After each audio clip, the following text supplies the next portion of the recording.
오늘 또 이런 새벽 주님의 음성을 사모하며 나오신 여러분을 축복하며 환영합니다. 오늘 우리가 읽고 묵상할 성경은 선지서 스바냐입니다. 스바냐는 여호와의 날에 임할 보편적 심판을 선포하며 유다와 열국을 책망한 뒤에 겸손히 여호와를 찾는 남은 자를 통해 회복과 구원을 베푸시고 너희 하나님이 너로 말미암아 기쁨을 이기지 못하시며 즐거이 노래하시는 종말적 위로를 약속하는 내용입니다. 그중에 오늘 말씀은 스바냐 3장 5절인데요. 우리 다시 한번 읽도록 하겠습니다. 그 가운데에 계시는 여호와는 의로사 불의를 행하지 아니하시고 아침마다 빠짐없이 자기의 공의를 비추시거늘 불의한 자는 수치를 알지 못하는도다. 아멘. 이 새벽 우리는 문제보다 먼저 하나님을 보려고 합니다. 흔들리는 세상보다 변함없는 주님의 의로우심을 먼저 붙들려고 합니다. 오늘 말씀 앞에서 하나님이 어떤 분이신지, 그 앞에서 우리는 어떤 마음으로 하루를 시작해야 하는지 함께 보도록 하겠습니다. 첫 번째는 한가운데 계신 주입니다. 5절 앞부분에 그 가운데 계시는 여호와는 의로사 이렇게 말씀하고 있죠. 여기에서 중요한 단어를 보면 가운데라고 하는 단어를 볼 수 있는데 히브리어 보면 베크르바라고 되어 있습니다. 가장 가운데 한복판이라는 그런 뜻입니다.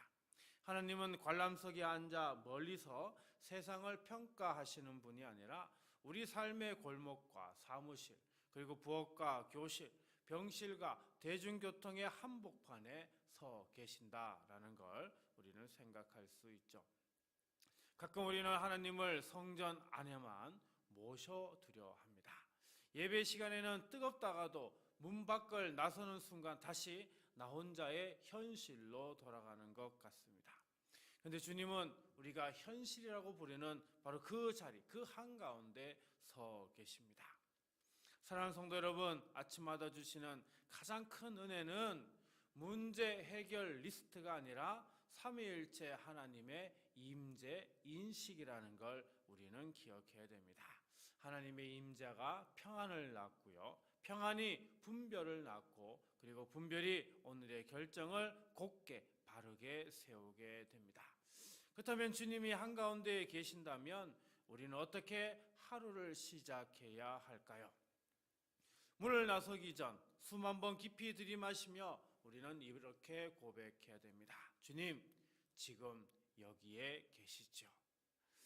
아침에 출근하며 운전대를 잡을 때, 퇴근하여 집으로 돌아오며 운전대를 잡을 때 우리는 이렇게 고백할 수 있어야 합니다. 주님, 지금 여기에 계시죠.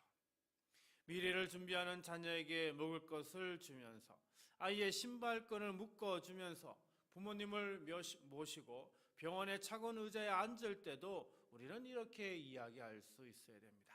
주님, 지금 여기에 계시죠. 기도는 길이가 아니라 순서입니다. 하나님 앞에 오래 앉아 있는 것이 중요한 게 아니라 무엇을 먼저 놓느냐, 이게 중요합니다. 일보다 하나님의 임재가 먼저입니다. 해야 할 일이 많을수록 더 먼저 그분 앞에 서야 합니다. 항변보다 경청이 먼저입니다. 내 생각을 쏟아놓기 전에 하나님의 뜻을 먼저 들어야 합니다. 내 계획보다 주님의 얼굴이 먼저이죠. 앞서 달리는 대신 먼저 눈을 들어 주를 바라보는 것, 이것이 바로 믿음입니다. 이 순서를 바로 잡으면 같은 현실 속에서도 우리는 전혀 다른 사람이 될 겁니다. 주님, 오늘도 제 일과 대화와 선택의 한복판에 서 계신 주를 보겠습니다. 제 감정이 앞서기 전에 임재를 먼저 인정하겠습니다. 급한 일보다 중요한 임재를 먼저 붙들겠습니다. 이 짧은 기도가 오늘 우리의 마음을 붙잡고요, 우리의 걸음을 다르게 만들어줄 줄 믿습니다. 두 번째는 아침마다 비추시는 공의입니다. 5절 중반에 보니까 어떻게 해요? 아침마다 그의 법을 비추시나니 말씀하고 있습니다. 자, 여기서 아침마다 히브리어는 바보케르라고 발음하는데 밤이 끝나고 첫 빛이 번지는 그 시간을 이야기합니다. 하나님께서 매일 우리에게 빛을 비추어 주신다, 이런 의미가 담겨 있죠. 그리고 법, 공의, 히브리어로 미시파트라고 하는데 하나님의 말씀을 의미합니다. 따라서 아침마다 그의 법을 비추신다라고 하는 것은 단지 벌을 내리려라고 하는 것이 아니라 삶을 바르게 세우는 기준을 의미한다는 것을 우리는 생각할 수 있습니다.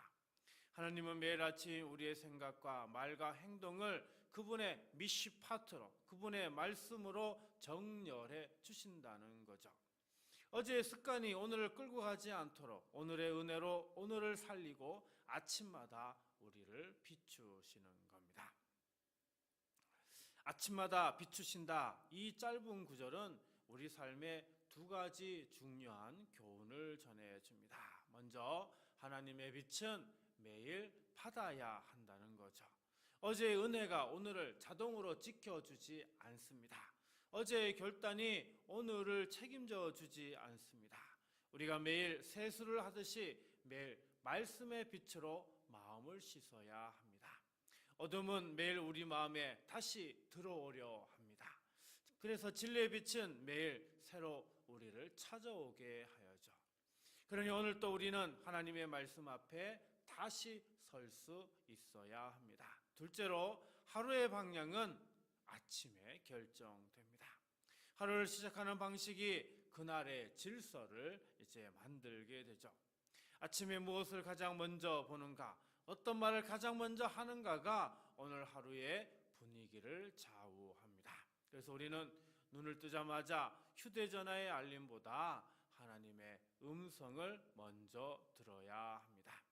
주님, 오늘 제 말과 돈과 시간, 이 세 가지가 주의 빛에 맞춰지게 하소서. 이 짧은 기도가 오늘을 곧게 세웁니다. 사랑하는 성도 여러분, 하나님의 공의는요, 우리를 짓누르는 빛이 아닙니다. 우리를 살리기 위해서, 다시 일으키기 위해 비추는 빛입니다. 빛은 우리를 정죄하려고 오는 것이 아닙니다.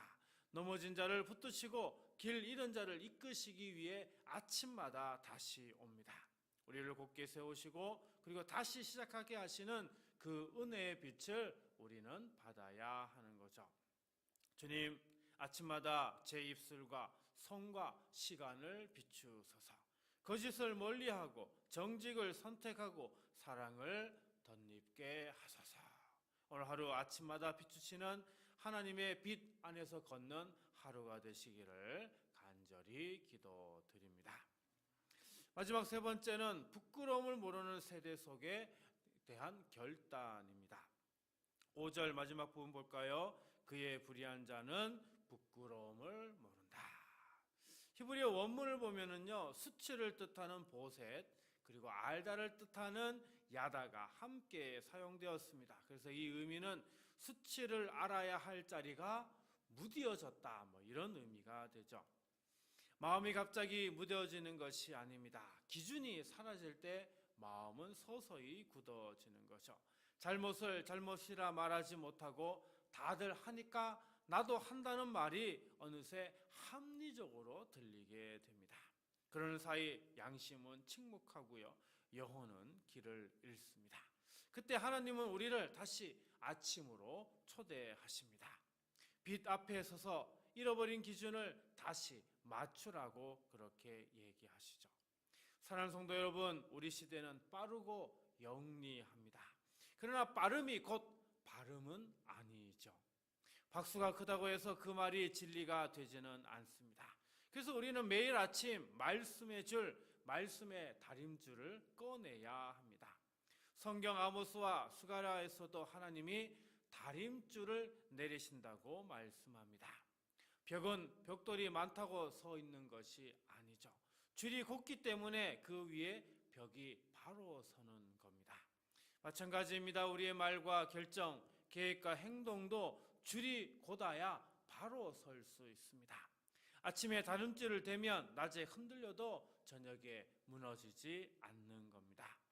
사랑하는 성도 여러분, 부끄러움을 모르는 시대일수록 부끄러움을 아는 양심이 결국 길이 되는 겁니다. 그 길을 하나님께서 지키십니다. 그렇다면 우리는 어떻게 살아야 할까요? 복잡하게 생각할 필요 없습니다. 단순하지만 분명한 세 가지 멈춤을 마음에 새기면 됩니다. 첫째, 말 앞에서 한번 멈추십시오. 이 말이 하나님 앞에서 부끄럽지 않은가? 사실을 말하되 상처를 주는 말이 아닌가? 단 한 번 멈추는 순간 말의 온도가 달라지고 그 말은 생명을 살리는 빛이 됩니다. 두 번째로 이익과 선택 앞에서 한번 멈추십시오. 이 결정은 나만 편해지는 길은 아닌가? 누군가를 희생시켜 얻는 이익은 아닌가? 양심을 조금 속이며 넘어가려는 것은 아닌가? 잠깐의 멈춤이 우리의 발걸음을 바른 길로 돌려놓습니다. 세 번째로 아무도 보지 않는 자리에서 한번 멈추십시오. 나는 지금 무엇을 알면서도 모른 척하고 있는가? 주님이 보고 계신 것을 나만 못 본 척하고 있는 것은 아닌가? 은밀한 자리의 작은 멈춤이 우리의 속사람을 지켜줍니다. 이 세 번의 멈춤 뒤에 우리의 마음과 입술에서 이렇게 기도하며 나아가면 좋겠습니다. 주님, 제 마음에 말씀의 줄을 세우소서. 부끄러움을 알게 하시고 정직을 사랑하게 하시고 사랑으로 진리를 행하게 하소서. 이 고백이 오늘 우리의 삶을 곧게 세우는 다름줄이 되기를 주님의 이름으로 간절히 축복합니다. 기도하도록 하겠습니다. 오늘 말씀을 생각하며 다음 세 가지를 놓고 우리 기도하도록 하겠습니다. 주님, 오늘 또 제 삶의 한가운데 임재를 알게 하시고 모든 일의 시작을 기도로 열게 하소서. 주님, 아침마다 비추시는 공의의 빛으로 말, 돈, 시간을 정렬하여 정직과 자비로 행하게 하소서. 주님, 부끄러움을 모르는 시대 속에서 말씀의 줄로 분별하며 담대히 선한 결단을 실천하게 하소서.